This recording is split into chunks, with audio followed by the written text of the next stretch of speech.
simplement parce qu'on fait partie de la nature, parce qu'elle nous permet de manger, elle nous permet de vivre, elle nous permet de respirer, elle nous permet d'être là aujourd'hui et notre devoir en tant que citoyen de la Terre, c'est de la protéger.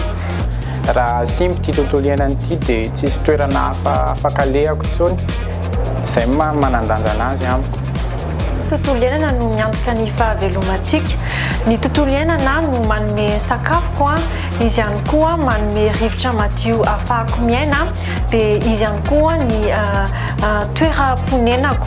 Manandanja amiko ny tontolo iainana satria tsika dia olombelona miaina eto amin'izany tontolo iainana izany. Aminao izy zava-maniry dia zava-dehibe satria io ihany ny ananantsika dia io no hipetrahantsika ka tokony kolokoloina sy karakaraina foana.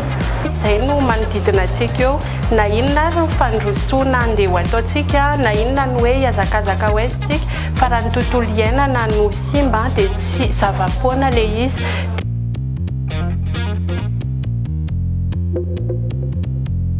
C'est d'abord de se renseigner, notamment par exemple, regarder sur Internet le New Deal for Nature de WWF. Et également, après s'être renseigné, c'est d'essayer de trouver des solutions qui peuvent être en lien avec nos modes de vie. Par exemple, moi j'ai décidé d'être végétarienne, ce qui a un gros impact sur le changement climatique. Il y a plein de solutions qui sont possibles et imaginables.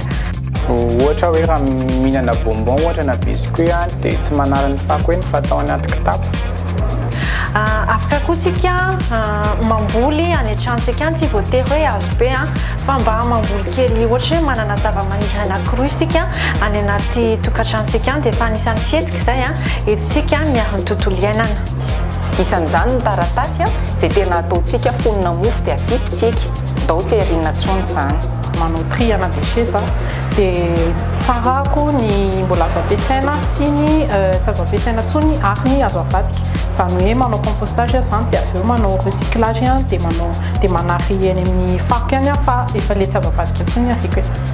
Satria ny stockagen'ireny données ireny miemettre gaz CO2 be mihitsiny, dia izay ny ataoko hoe misupprimer an'ilay fichier tsy ilaina, ny données caché ireny koa ireny supprimena, dia izay zao ny hitako hoe tsotra indrindra afaka ataon'ny tsirairay.